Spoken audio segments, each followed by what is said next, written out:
galera, sejam bem-vindos a mais um vídeo do canal Estamos em Obras e hoje eu vou falar sobre a volta de Sherlock Holmes, escrito pelo Sir Arthur Conan Doyle, mas só depois da vinheta. Vamos lá!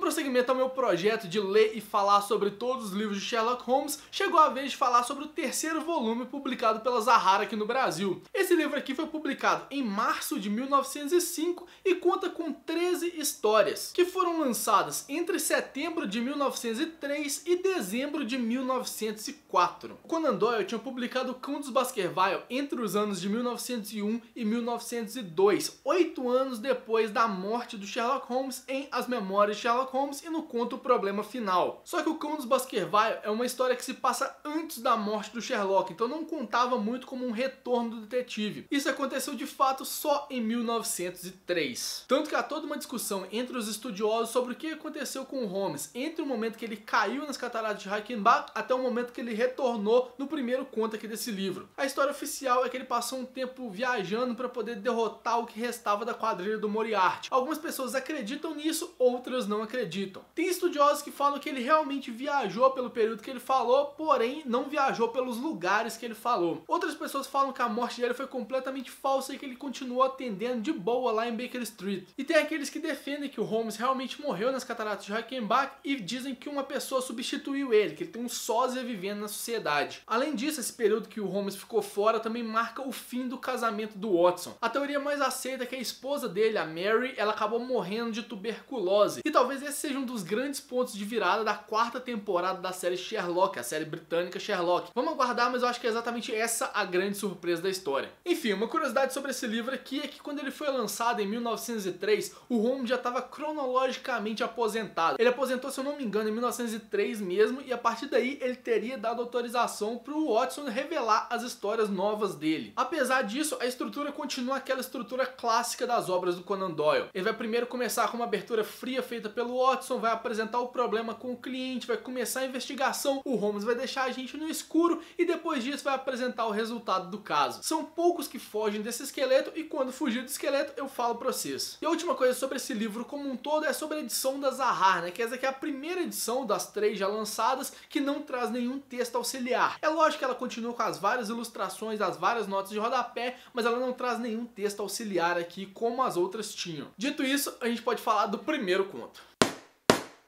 O primeiro conto é A Casa Vazia, publicado na Strand Magazine em outubro de 1903. Ele é o grande momento de êxtase para os fãs do Sherlock Holmes. Igual eu falei no vídeo sobre as memórias de Sherlock Holmes, eu vou deixar ele linkado aqui nos cards. Quando Holmes morreu foi uma comoção geral por toda a Inglaterra. A Strand Magazine perdeu assinantes, as pessoas saíram com faixa preta de luto na rua e eles aguardavam por esse retorno. Assim, foi um clamor popular que trouxe de volta o Sherlock Holmes e com certeza o Conan Doyle queria tirar uns trocadinhos a mais aí também. Em setembro, a Strand Magazine avisou para seus leitores que o Sherlock Holmes estava vivo. Em outubro, né, que é a data de publicação desse conto, ela anunciou em letras garrafais que era um novo conto de Sherlock Holmes e que o detetive tinha ressurgido das cinzas. Começa com o Watson contando como que ele lidou com a ausência do Sherlock Holmes e como que foi esse período meio triste na vida dele assim. Tanto que ele começou a investigar alguns casos, tentou aplicar a lógica sherlockiana nos casos que ele estava investigando, porém sem sucesso nenhum. E começa também contando a história do assassinato de Ronald Adair,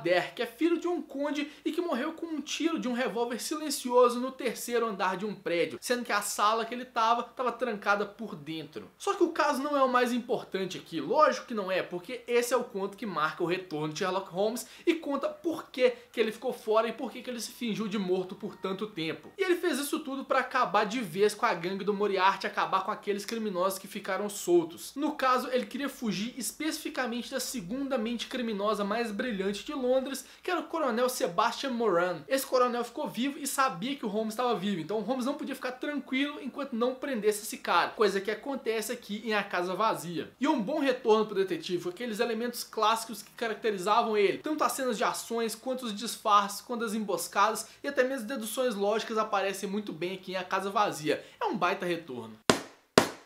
O segundo conto é O Construtor de Norwood, publicado em novembro de 1903. E o mais curioso desse conto é a forma como ele começa. Eu vou ler aqui pra vocês. Ele fala o seguinte: do ponto de vista do expert criminal, disse Mr. Sherlock Holmes, Londres tornou-se uma cidade singularmente desinteressante desde a morte do falecido e pranteado professor Moriarty. E na hora que o Holmes fala isso daqui, ele tá falando do próprio caso, assim, porque ele começou a achar os crimes desinteressantes a partir da perda da mente brilhante do Moriarty. Antes de o problema final e do enfrentamento dos dois, os crimes eram todos voltados pro plano maior do Moriarty. Só que agora não são mais, ele começou a achar as coisas um pouquinho ruins por causa disso. Mas ele tá só enchendo o saco aqui, porque na hora que você lê os contos como um todo, você vê que eles continuam mais ou menos na mesma pegada de antes, as mesmas ideias de antes, então não tem nada a ver isso daí não, é só o Holmes sendo chato mesmo. E outra coisa legal desse conto aqui é que o Watson sai um pouquinho do lado passivo dele e consegue explicar as deduções que o Holmes faz a partir do cliente. Já não era sem tempo do Watson fazer isso, porque ele já convive com o Sherlock Holmes há tanto tempo, se ele não tiver aprendido nada, ele pode chamar ele de burro mesmo assim, mas na verdade ele aprende, e aquilo que eu falei no vídeo sobre Memórias de Sherlock Holmes, que o Watson esconde algumas coisas dos contos para poder ficar mais palatável pra gente leitor, é muito válido aqui, porque o Watson tem uma capacidade dedutiva também que ele aprendeu com o Sherlock. O mistério desse conto aqui é o assassinato de Jonas Aldacre, que é o tal construtor de Norwood que o título do conto fala. A principal suspeita cai no cliente do Holmes porque ele visitou o Jonas Aldacre na noite anterior, ele também largou a bengala por lá e era o principal herdeiro de todos os bens. Só que investigando o crime, o Holmes vê que não é ele e tem que provar que não é. E nesse caso aqui tem a presença do detetive Lestrade, que é um investigador muito famoso no cânone, só que aqui ele tá particularmente chato. É chato no nível de arrogância, assim, níveis extremos, porque ele acha que ele desvendou o caso e ele quer provar pro Holmes o tempo inteiro que ele conseguiu desvendar e o Holmes não. E o Holmes tem um prazer muito grande de desmascarar o Lestrade no final, mas não querendo o crédito pra ele. Ele continua deixando o crédito pra polícia, mas ele tem aquele gostinho de poder desmascarar um cara que tava falando muito mal, assim, dos métodos dele e que tinha conseguido desvendar um crime que na verdade ele não tinha. E na hora de desvendar o crime, eu já falei algumas vezes que o Holmes gosta de fazer uma gracinha pra poder contar o que aconteceu. Em O Construtor de Norwood, eu acho que é a gracinha mais elaborada que ele faz de todas. E eu acho que é a mais legal também, assim. Particularmente é a que eu mais gosto e eu acho que a elaboração toda dela faz muito sentido. Sem falar que esse é um caso que faz uso de impressões digitais, que era uma coisa que era muito pouca usada na época e que mostra que o Conan Doyle estava muito atento ao que estava acontecendo de novidade. E esse é um dos casos que eu mais me lembro da primeira vez que eu li Sherlock Holmes, assim, quando eu tinha 13, 14 anos de idade. A forma como o verdadeiro responsável é descoberto é muito marcante e era uma das memórias mais fortes que eu tinha de Sherlock Holmes. O terceiro conto é Os Dançarinos, publicado em dezembro de 1903. E esse é definitivamente o conto que eu mais me lembro da primeira vez que eu li Sherlock Holmes. Não porque ele fosse o melhor conto, mas é porque eu achei ele divertido como um todo. Nele, o Holmes é contratado pelo Wilton Cubitt para poder desvendar uma série de pequenas mensagens criptografadas que estão sendo colocadas na fazenda dele. Essas mensagens criptografadas são feitas na forma de pequenos bonequinhos de palito que parecem que estão dançando e formando frases a partir disso. O maior uso intelectual do Holmes aqui no caso é desvendar qual o código por trás dessa série de bonequinhos e ver o que cada bonequinho representa, né? Qual letra cada bonequinho representa. Eu acho que foi isso que sempre me chamou a atenção nesse conto, assim. Quando eu era criança eu queria ter uma língua própria, um dialeto próprio para poder me comunicar com a minha vizinha e eu queria muito usar os bonequinhos de Os Dançarinos. Eu acho que é por isso que eu guardei tanto na memória. E além do mais, esse daqui é um dos clássicos contos em que o Sherlock Holmes sai derrotado. Aliás, ele não sai derrotado de fato. Ele descobre quem é o responsável, mas ele não consegue evitar o crime. Em uma situação semelhante ao que aconteceu em As 5 Sementes de Laranja, que é lá de As Aventuras de Sherlock Holmes, o primeiro livro de contos publicado. E também nesse conto aqui tem um pouquinho mais sobre os hobbies do Watson e como ele gostava de jogar sinuca, que é uma coisa que raramente é revelada durante o cânone, e nesse conto aqui explora um pouquinho. O quarto conto é O Ciclista Solitário, publicado em janeiro de 1904. O caso desse conto aqui foi trazido à tona pela Miss Violet Smith. Ela é professora de música e começou a trabalhar em tempo integral em uma casa de campo no interior. Ela voltava todo final de semana para casa para poder visitar a mãe em Londres e na segunda-feira voltava para essa casa de campo para continuar as aulas dela. Só que no meio do caminho até a estação de trem, ela era seguida num determinado trecho por um ciclista misterioso. E ela começa a ficar muito preocupada com isso e vai atrás do Holmes para ele poder descobrir o que está acontecendo. E como dá pra ver, como esse é um caso de perseguição, tem pouco mistério envolvido no caso. É mais uma questão de tocar e poder descobrir quem estava fazendo aquilo. O maior destaque, na verdade, é o Holmes mandando o Watson para investigar sozinho. Porque o Holmes estava sem tempo e achou que era uma coisa muito mais simples de ser feita e mandou o Watson para lá. Só que o Watson não consegue fazer, ganhando uma reprimenda do Holmes muito forte. E também elabora um pouquinho mais do lado Holmes pugilista, porque ele precisa disso para poder resolver o caso como um todo e acaba utilizando de técnicas de boxe para poder se esquivar do grande mal da história. E os anexos que essa edição da Zahara aqui traz falam um pouquinho de como que era o uso da bicicleta na época, e que é sempre uma curiosidade muito legal de poder acompanhar.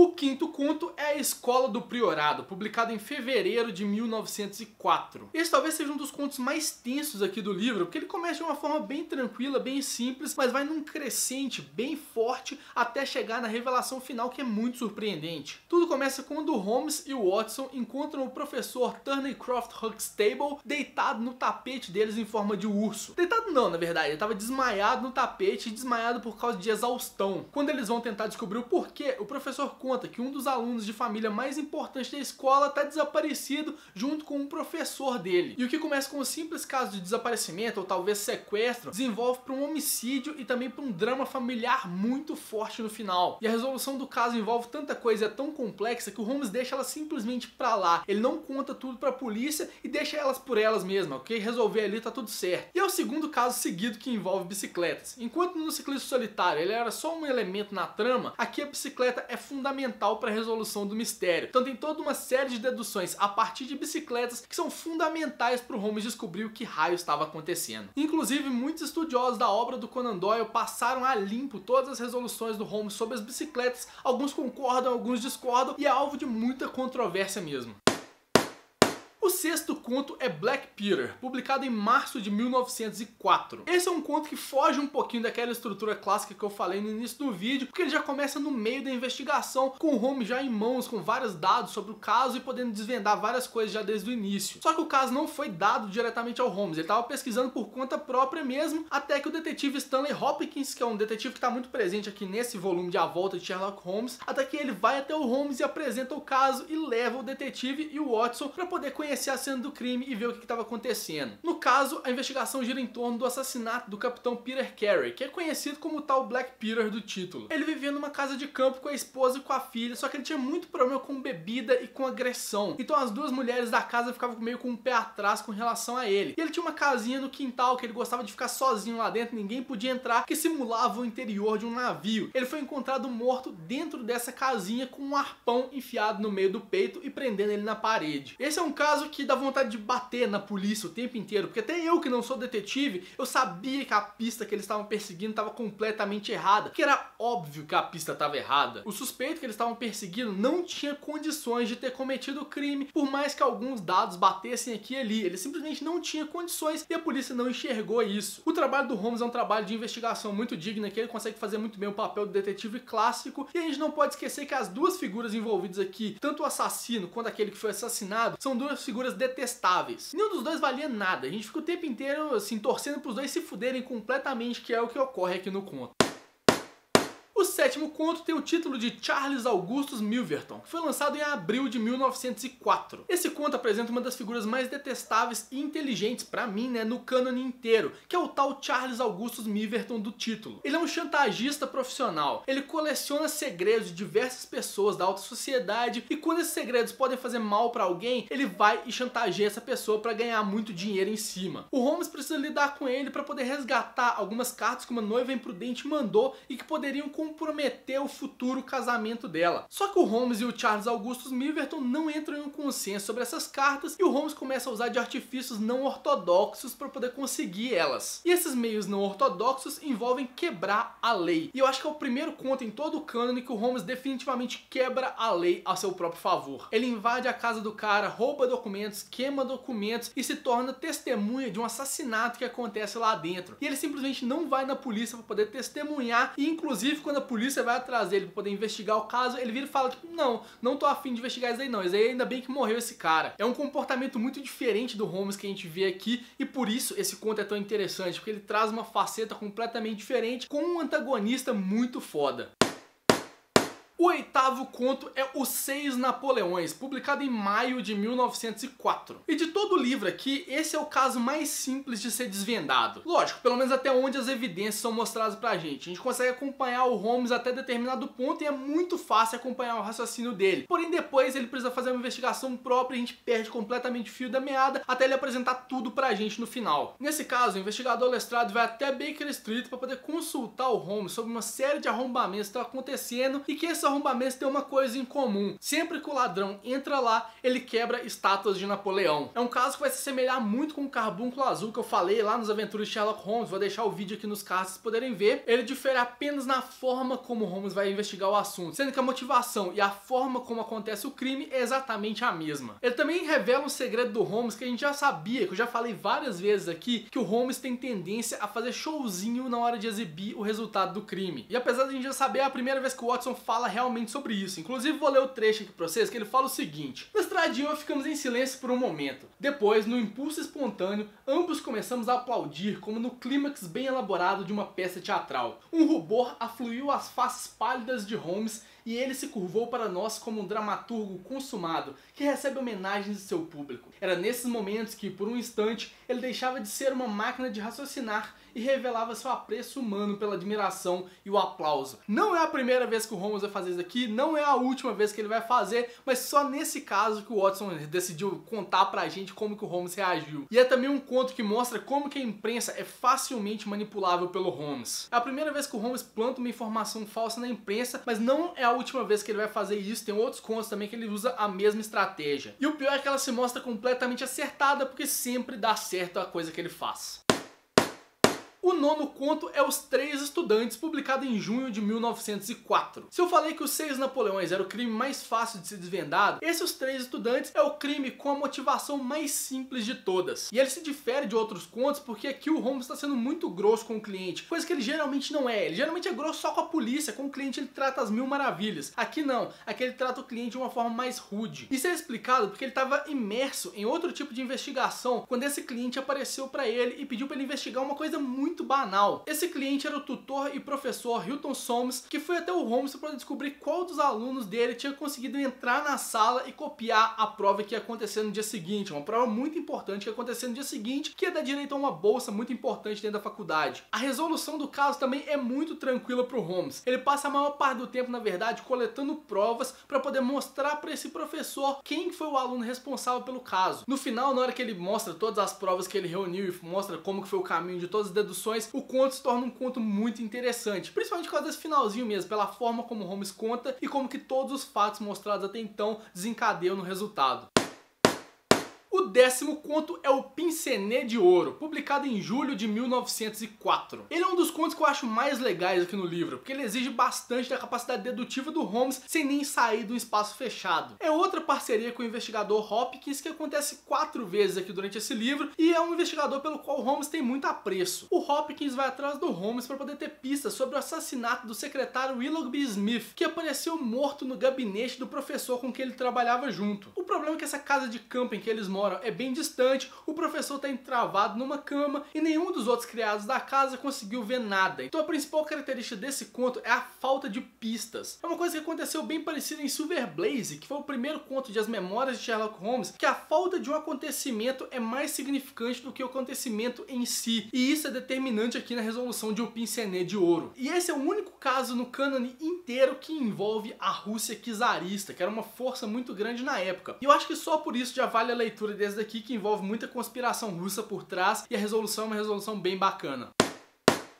O 11º conto é O Atleta Desaparecido, publicado em agosto de 1904. Esse é o segundo caso do cânone inteiro que envolve esportes, só que aqui sai o turf e entra o rugby. Nesse caso, o Holmes precisa investigar o desaparecimento do principal atleta de rugby de Cambridge às vésperas de um jogo importantíssimo contra Oxford. E esse é um conto interessante porque ele foge um pouquinho dos padrões, porque todas as tentativas do Holmes de investigar o caso acabam dando errado. E é a primeira vez no cânone inteiro que ele consegue usar com eficiência um cão farejador. Isso tudo começa com uma história tensa envolvendo desaparecimento, um jogo importante, várias teorias da conspiração aí por trás. A partir do momento que vai desenvolvendo a história, começa a desanuviar toda essa onda de tensão para terminar de uma forma bem tocante. Eu acho que esse daqui é o conto mais tocante do livro inteiro, assim, pela forma como acontece, a resolução do caso é uma resolução bem tocante e é por isso que ele merece destaque.